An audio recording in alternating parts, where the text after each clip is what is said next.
makers and paper artisans. It is Chandra with Stockton Stuff. I am here for the November installment of Share It Saturday, where we are coming to you to talk about using our machines. And you know, my machine is the Cricut Maker. I have been spending time talking to you about the software and the little nuances and even using some of the different tools.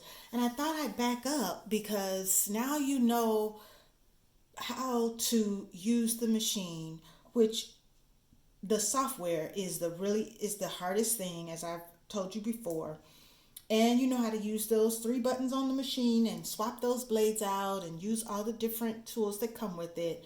And today I want to talk to you about, so now what are you cutting? So I am mostly a paper crafter, but I do other things, and which I cut vinyl for. So I just wanted to walk you through some vinyl things. I know, or I see in some of my different craft groups with people, especially this time of the year when people start getting Cricuts for Christmas and they say, I got a Cricut, what do I need to buy, right? And so first of all, I want you to know that vinyl does have a shelf life. So you might be out at Hobby Lobby or Michael's or Joann's and see vinyl on clearance. Buy cautiously. That I call that my practice vinyl, because it would, when you get it home and you open it up, you may see that it is faded in some parts, especially the outer parts that are showing, that are being faded by the lights in the store. So don't feel like you need to stock up on vinyl. So for me, I keep black, white, red, pink, and green, because I know at some point I'm going to be making something for myself, for my family, or for my friends that include those colors. When I need something else, I will usually go to one of my online stores and buy it by the sheet, or if I'm really in a pinch, I will go to the store and buy a roll. But I really hate doing that because you can't use your coupon for it. For Cricut vinyl, sometimes the Hobby Lobby stuff is 50% off or 40% off because it is Paper Studio. But just be mindful of that, and don't feel like you need, if you're not going to be doing t-shirts and things like that constantly, don't stock up on that vinyl. That is my recommendation. Do what you want, but that's my recommendation. I know some people are vinyl snobs. I am not. I try all different vinyls. Now, the mistake I made when I started was I didn't keep track of what vinyl was what, because I do buy a lot of loose vinyl. I want to go back though and tell you that if you are a newbie, a beginner, a good way to practice is to buy these book covers. They're removable book covers that you can find. I think this one I got at the Dollar Tree. Magic cover, brights for books, notebooks, blah, blah, blah, removable. It's just like vinyl. It comes on a roll. It's sticky. It's got the carrier paper. Here's one that's open. It's a glitter one. I got it at Staples. So it was $1 in the clearance bin. But it's a fun way to practice. And see, I want to show you that. See, it was $1 in the clearance bin. But do you see what's happened? It's got some fading. But I don't care. It's practice vinyl. One of the ways that you know that this is not iron-on vinyl is because there's always a grid. I'm going to say 99% of the time, there's a grid on the back when you know that it's vinyl that is not to be ironed. So here is a good piece of, this is Oracle 651. It has a grid on the back, but this is it's not removable. 651 is not removable. This is permanent vinyl, but it's not iron-on. All right, and vinyl comes in glossy and it comes in matte, and you have to decide how you store it. I'm not a big stickler. I keep mine in a shoe rack in my closet, rolled up. My scraps I keep in a drawer. I have a drawer for heat transfer and a drawer for just regular vinyl.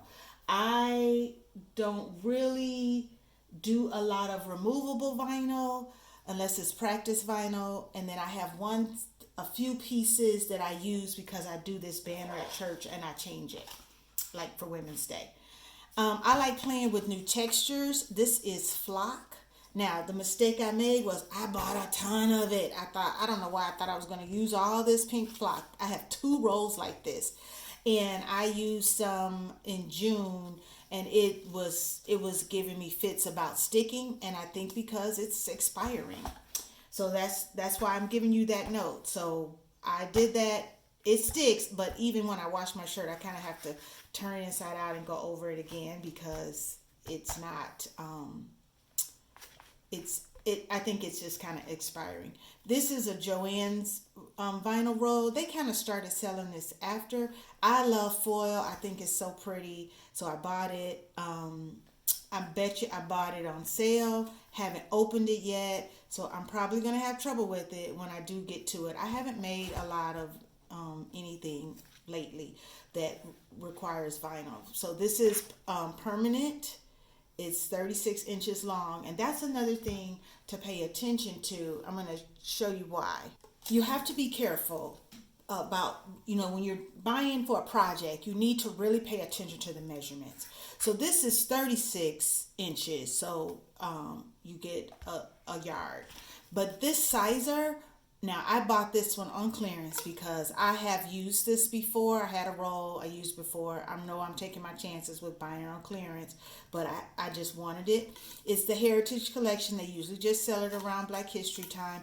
I usually just cut Greek letters out of it. I don't do a whole lot of intricate, but it's only 24, and I hope I had that in camera. It's only 24 inches, so you don't get a lot of this.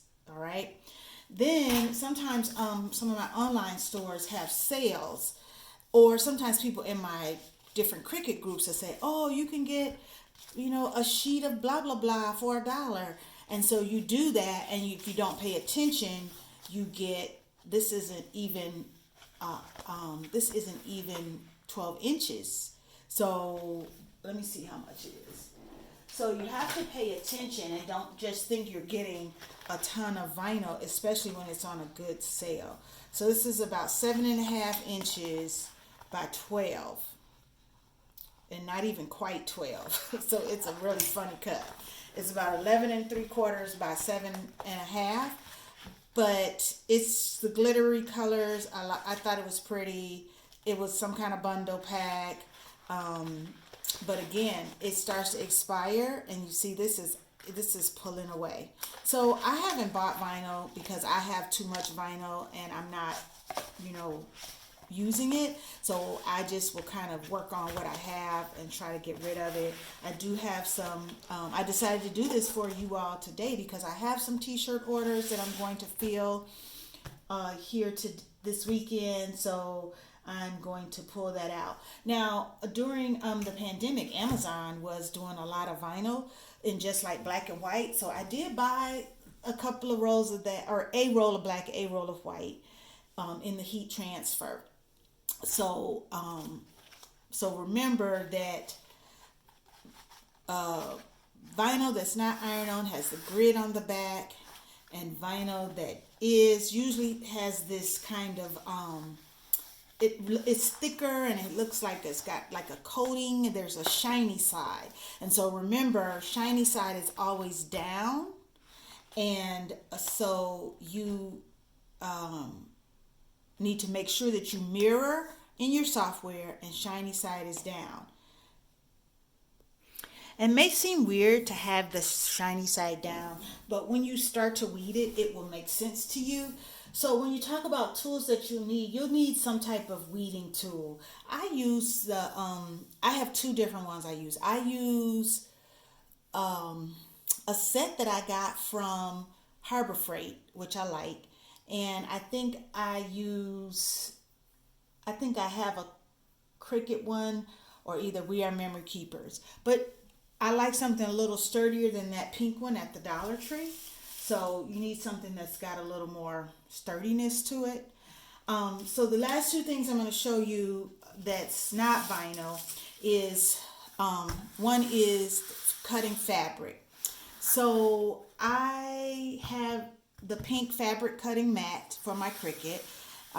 So you'll need that, and then you need some heat and bond. And so you first have your fabric and you iron it onto the heat and bond. And then you cut what you're going to cut out of it, and then you will, do your weeding and iron it on through. This becomes your sticky part that you're going to actually put on the. I'm gonna just pull the edge. See how that's got that little shine to it there. And then the second thing is sometimes when you buy printed vinyl, you need a carrier. So I had bought this beautiful Kenta, an African print, vinyl last year, and it does not cut face down. It cuts face up, but then you need to have a carrier sheet. Now, what I liked about the company that I used is that it gave you the direction. It gave me a direction sheet, and I really appreciated that. And so, it's got the pictures and everything. This was my first time using a carrier sheet, and so I wasn't sure what I need to do. So I really appreciated that they gave the directions, and you see it is a face up product. It's not face down like you would do your other HTV heat transfer vinyls. So just want you to know that. Now I bought the HTV from one company, and then they gave me these little samples. I just really love it.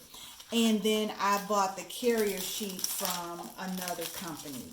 So just kind of pay attention to that when you are on Etsy too, to make sure you have what you need. And I bought extra so that in case I bought, some more, I would have carrier sheets and I would not have to buy that again. So I just wanted to share, we talk about cutting, how to use the machine, but I don't know that we spend a lot of time talking about things to cut that are not paper. And there are things to cut.